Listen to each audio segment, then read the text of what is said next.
Halo teman-teman Karavel semuanya, selamat datang di video selanjutnya. Sukses berkuliah. Nah, topik yang akan kita pelajari di pembelajaran kali ini yaitu strategi mencari referensi untuk menjawab tugas perkuliahan. Tidak dapat dipungkiri ketika kita berada di dunia perkuliahan, pasti kita akan dihadapkan dengan yang namanya tugas perkuliahan. Dan ini menjadi salah satu tantangan untuk kita sebagai mahasiswa, apalagi untuk mahasiswa baru. Jadi sangatlah penting untuk kita ketahui ketika kita mengerjakan tugas perkuliahan, sangatlah berbeda ketika kita bandingkan dengan tingkat SMA, di mana ketika kita berada di SMA, mungkin beberapa dari kita hanya menjawab langsung kayak gitu ya, menguraikan. Sementara di dunia perkuliahan, kita menjawab tugas perkuliahan itu lebih sistematis. Jadi lebih sedikit hati-hati. Karena apa? Di sini kita ingin memenuhi ekspektasi dosen dan tentunya untuk melatih kemampuan berpikir kritis kita. Nah, di sini saya akan menggunakan salah satu case di mana saya merupakan mahasiswa jurusan pendidikan bahasa Inggris dan saya di sini mempunyai tugas perkuliahan, oke? Nah, di sini saya mendapatkan pertanyaan seperti begini. Jelaskan perbedaan tata bahasa preskriptif dan deskriptif serta bagaimana pengaruhnya terhadap kemampuan berbicara dalam bahasa Inggris.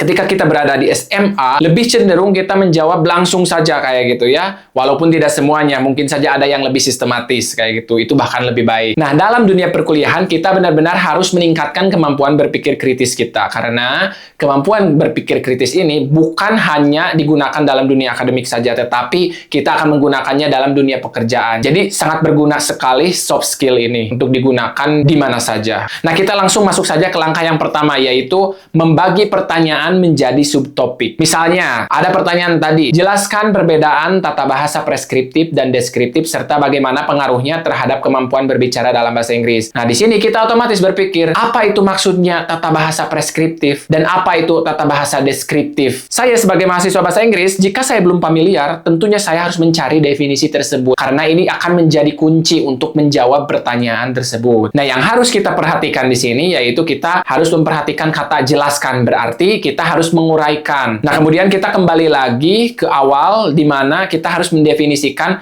apa itu tata bahasa preskriptif, apa itu tata bahasa deskriptif. Dengan mencari di mesin pencari Google Scholar atau Google biasa juga, tetapi akan berpengaruh juga jika kita mencari di Google biasa dengan Google Scholar. Kalau di Google Scholar biasanya kita mencari sumber informasi primer. Jadi kita ingat lagi ke konsep yang sudah kita bahas di video sebelumnya. Jika teman-teman Karavel misalnya belum menonton video tersebut, alangkah lebih baiknya saya rekomendasikan untuk menonton terlebih dahulu supaya kita lebih paham konsep scholarly records, cultural records, and then sumber informasi primer, sumber informasi sekunder, dan sumber informasi tersier. Nah, ketika kita sudah menemukan kedua definisi tersebut, lalu kita cari di mana letak perbedaannya. Nah, kemudian kita melanjutkan dengan pertanyaan yang terakhir di sini, yaitu bagaimana pengaruhnya terhadap kemampuan berbicara dalam bahasa Inggris. Jadi, hasil deskripsi perbedaan tadi kita hubungkan dengan bagaimana pengaruhnya terhadap kemampuan berbicara dalam bahasa Inggris. Nah, untuk menjawab tersebut secara sistematis, kita juga di sini harus mengetahui konsep dasar apa itu kemampuan bicara. Nah, jadi ketika kita sudah menjelaskannya apa itu kemampuan bicara, baru kita hubungkan pengaruh tata bahasa deskriptif dan preskriptif tadi dengan kemampuan berbicara. Ketika kita sudah selesai dengan langkah yang pertama, maka langkah kedua yaitu kita harus mencari sumbernya. Nah, di sini apa yang sudah kita miliki? Kita mulai dari sumber yang paling dekat, yaitu catatan kuliah, buku dari dosen, rekaman penjelasan. Kita bahas satu persatu, oke? Nah, catatan kuliah, biasanya ketika teman-teman Karavel berada di kelas, dosen akan menjelaskan tentang suatu konsep dan tentunya menyediakan beberapa referensinya. Oleh karena itu, catatan kuliah juga menjadi sumber yang paling penting dan paling dekat juga yang harus kita pertimbangkan ketika kita ingin menjawab tugas perkuliahan. Terus yang selanjutnya buku dari dosen. Nah, untuk buku dari dosen ini biasanya diberikan sebelum course dimulai kayak gitu, sebelum mata kuliah dimulai. Biasanya ada dalam daftar silabus juga disediakan linknya, atau kita juga bisa bertanya kepada dosen kita apakah mereka menyediakan buku untuk course ini, untuk mata kuliah ini atau tidak. Tapi biasanya setiap dosen juga menyediakan buku materi untuk mata kuliah tersebut, seperti begitu. Nah, salah satu strategi efektif yang bisa teman-teman Karavel gunakan ketika berada di dalam kelas, kita bisa merekam penjelasan dari dosen tersebut. Sehingga ini akan menjadi pendukung catatan kuliah kita. Jadi ketika kita ada yang lupa dalam catatan kita bisa mengulangnya kembali dari rekaman tersebut. Dan tentunya rekaman penjelasan ini sangat berguna sekali dan bahkan menjadi strategi lebih efektif. Apalagi sekarang kita sudah lebih familiar dengan yang namanya artificial intelligence atau AI. Bahkan kita bisa merangkum hasil penjelasan dari dosen tersebut secara otomatis dan ada beberapa aplikasinya yang bisa kita gunakan. Nah, selain mencari dari sumber terdekat, di sini aspek yang perlu kita pertimbangkan juga, kita harus mengevaluasi pengetahuan awal kita atau prior knowledge kita. Apakah kita sudah tahu tata bahasa deskriptif dan tata bahasa preskriptif? Kalau misalnya belum tahu,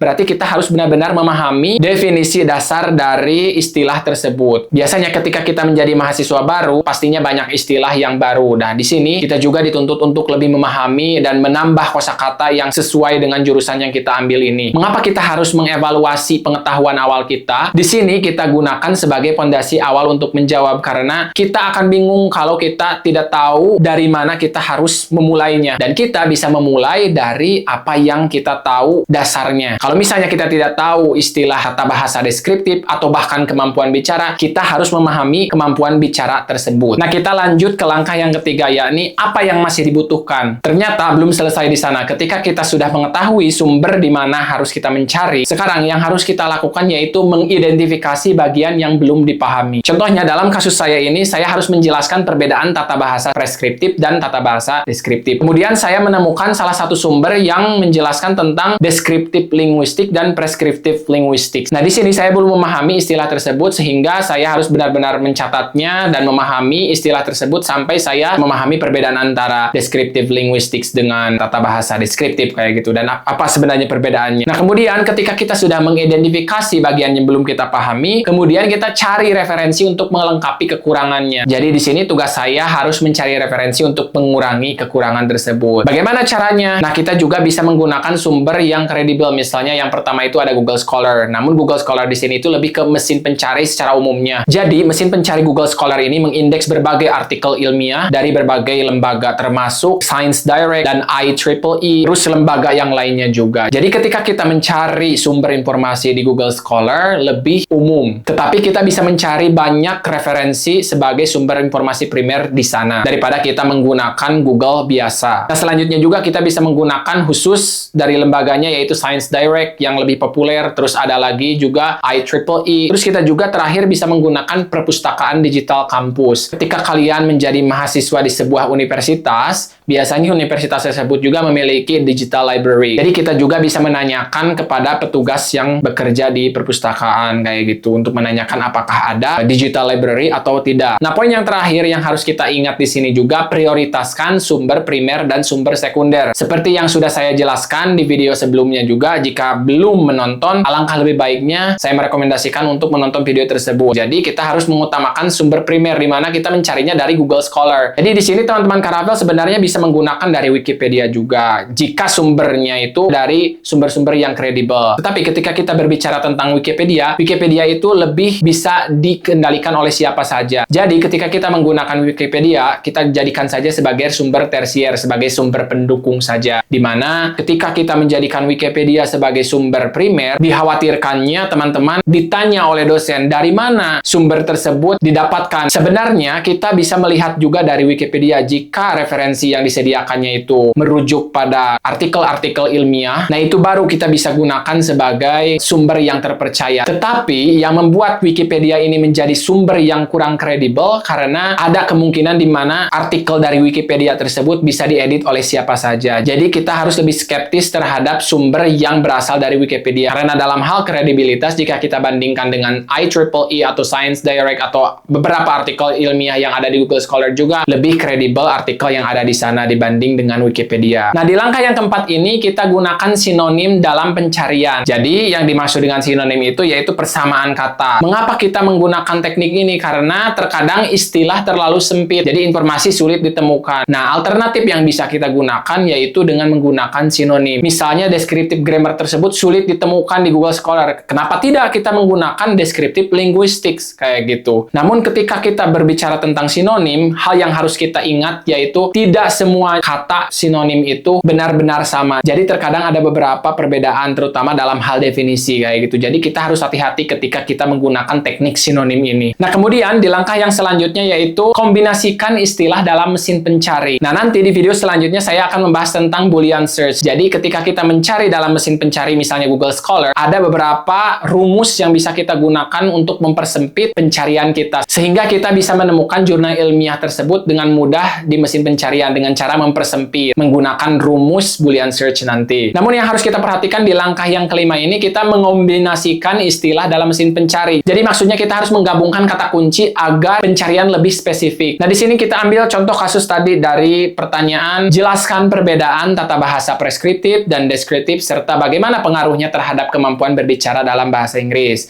Kemudian di sini saya akan mengombinasikan istilah tersebut, misalnya descriptive grammar plus speaking, prescriptive grammar plus speaking, kemudian descriptive linguistic plus speaking, karena tadi juga saya misalnya menemukan descriptive linguistic, kemudian kita menggabungkannya dengan speaking, apakah ada hubungannya? Terus descriptive grammar juga apakah ada hubungannya dengan speaking? Dan begitu pula dengan prescriptive grammar dan speaking. Nah, jadi kita harus memperhatikan kombinasi dari kata kunci. Oleh karena itu, jika teman-teman Karawapian misalnya membaca jurnal ilmiah, sering kali kita menemukan ada beberapa kata kunci di bawah abstraknya, dan guna dari kata kunci tersebut salah satunya untuk melakukan pencarian dengan mudah juga. Jadi hasil pencarian itu akan lebih relevan. Jadi ketika kita menuliskan descriptive grammar dengan speaking, dua istilah tersebut, kita mengeliminasi hal yang lain, misalnya reading, writing, kayak gitu. Jadi kita fokus kepada descriptive grammar dan speaking saja. Nah, untuk lebih jelasnya kita akan praktikkan di video selanjutnya nanti. Jadi itulah untuk video pembelajaran sekarang. Mudah-mudahan teman-teman Karawapian menemukan hal yang bermanfaat. Sampai jumpa di video selanjutnya dan jangan lupa support this channel. Dan jika teman-teman ingin membaca lebih lanjut artikel tentang ini, teman-teman bisa mengunjungi link yang sudah saya sediakan di deskripsi di bawah ini. So, bye for now. Take care.